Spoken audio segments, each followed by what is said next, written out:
नमस्कार सभी को, मैं doctor Neha, practising doctor at Bharat homeopathy.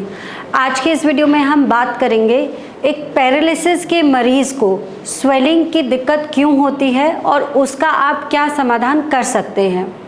जैसा कि आप सभी लोग जानते हैं, जब पैरालिसिस होता है तो कोई ना कोई उसके पीछे हिस्ट्री होती है। अधिकतर या तो ब्रेन की जो ब्लड वेसल्स होती हैं, खून की नलियाँ, उनमें किसी तरीके का थक्का आ जाता है या ब्लड प्रेशर ज़्यादा होने की वजह से वो फट जाती है, जिन्हें हम हेमरेज बोलते हैं। कई बार पैरालिसिस पेशेंट को ब्रेन इंजरी या फिर स्पाइनल कॉर्ड इंजरी की वजह से भी होता है। ये सब हम बात करें मोटे तौर पर यही सारे कारण होते हैं। अब जब पेशेंट को पैरालिसिस हुआ है तो हॉस्पिटल से डिस्चार्ज होने के बाद पेशेंट को कहा जाता है कि आपको एक्सरसाइजेस करनी है, रेगुलर एक्सरसाइजेस करनी है। शुरुआत में पैसिव करनी है, धीरे धीरे एक्टिव फॉर्म ऑफ एक्सरसाइजेस करनी है। बट पेशेंट अगर किसी वजह से वो एक्सरसाइज रेजिम फॉलो ना करे, आलस की वजह से या शरीर में दर्द हो रहा है या वो इस बात की अहमियत समझ नहीं रहे हैं कि ऐसे केसेस में एक्सरसाइजेस का, फिजियोथेरेपी का बहुत रोल होता है, तो इन लापरवाही की वजह से अगर पेशेंट अपनी मांसपेशियों को कम यूज़ करता है, कम हाथ पैरों को यूज़ करता है, तो पेशेंट को सूजन आ सकती है। अब सूजन अधिकतर पेशेंट के पैरों में हमें देखने को मिलती है। इसका कारण क्या है?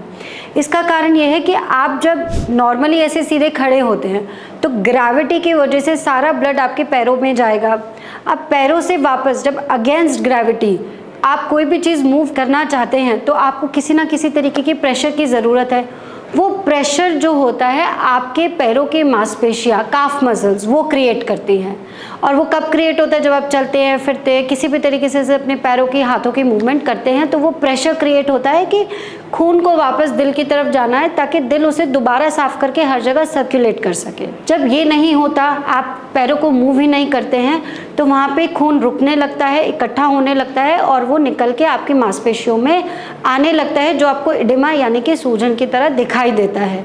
तो ऐसे केसेस में सबसे इम्पॉर्टेंट चीज़ तो यही है कि पेशेंट को हम एडवाइस करते हैं कि आपको अपनी मांसपेशियों को यूज़ करना है, मूव करना है। अगर पेशेंट किसी भी तरीके से मूव नहीं कर पा रहा है, उसमें कोई एबिलिटी या ताकत नहीं आ पा रही है, तो आप लोग एज अटेंडेंट्स या एज फिजियोथेरेपिस्ट आपको पेशेंट को शुरुआत में पैसिव फॉर्म ऑफ एक्सरसाइजेस करवानी है। यानी कि आपको एटलीस्ट हाथ पैर खुद पेशेंट के हिलाने हैं ताकि एटलीस्ट ब्लड सर्कुलेशन बना रहे। धीरे धीरे पेशेंट जब पैसिव एक्सरसाइज पे थोड़ा सा सेट हो जाएगा तो उसके बाद वो एक्टिव एक्सरसाइजेस भी करने लगेगा। दूसरा, आपको ये भी चेक करना है कि पेशेंट का ब्लड प्रेशर, ब्लड शुगर कितना रहता है। जैसा कि आप सभी लोग जानते हैं, पैरालिसिस में हिस्ट्री होती है, कोई ना कोई बैकग्राउंड हिस्ट्री होती है। तो ऐसे पेशेंट्स अधिकतर कई बार ब्लड प्रेशर की दवाइयाँ खा रहे होते हैं या ब्लड थिनर्स खा रहे होते हैं या शुगर की दवाइयाँ खा रहे होते हैं। कई बार पेशेंट जब ब्लड थिनर खा रहा होता है तो उसके रिएक्शन की वजह से भी पैरों में एडिमा हो सकता है। Blood pressure, specially calcium channel blockers जो दवाइयाँ होती हैं, उनकी वजह से भी पैरों में सूजन आ सकती है। तो अगर आप एक्सरसाइजेस कर रहे हैं फिर भी पैरों में सूजन है, तो एक बार आपको अपना एलोपैथिक प्रिस्क्रिप्शन रिवाइज करने की ज़रूरत है। तो आप अपने कंसर्निंग डॉक्टर से मिल सकते हैं। अब हम बात करते हैं ऐसा केस जहाँ पे पैरों पे ना होकर सब जगह सूजन है, हाथों में है, पैरों में है और आँखों में भी दिखाई दे रही है। तो ऐसे केस में कम चांसेस है कि पैरालिसिस की वजह से सूजन है। हो सकता है पेशेंट को और कोई दिक्कत है या परेशानी है जिसकी वजह से पूरे शरीर में सूजन आ रही है। तो ऐसे केस में हमें इवैल्यूएट करना होता है। इवैल्यूएट करने के लिए आपको ब्लड टेस्ट कराना होगा।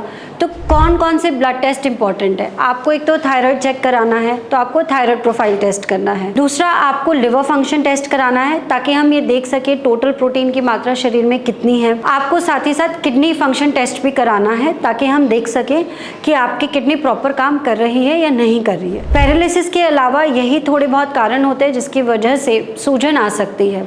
तो पूरी तरीके से समझना है कि पैरालिसिस की वजह से है या किसी और कारण की वजह से है। अगर आप कंफ्यूज्ड हैं, आप समझ नहीं पा रहे हैं, पेशेंट मूव भी कर रहा है, डाइट भी अच्छे ले रहा है, लेकिन फिर भी पेशेंट को सूजन है, तो आप पेशेंट की डिटेल्स हमारे साथ शेयर कर सकते हैं। हम पूरे केस को समझने के बाद जो सही राय होगी आपको गाइड करेंगे और आपको बताएंगे कि आपको आगे इस केस में क्या करना चाहिए। Thank you.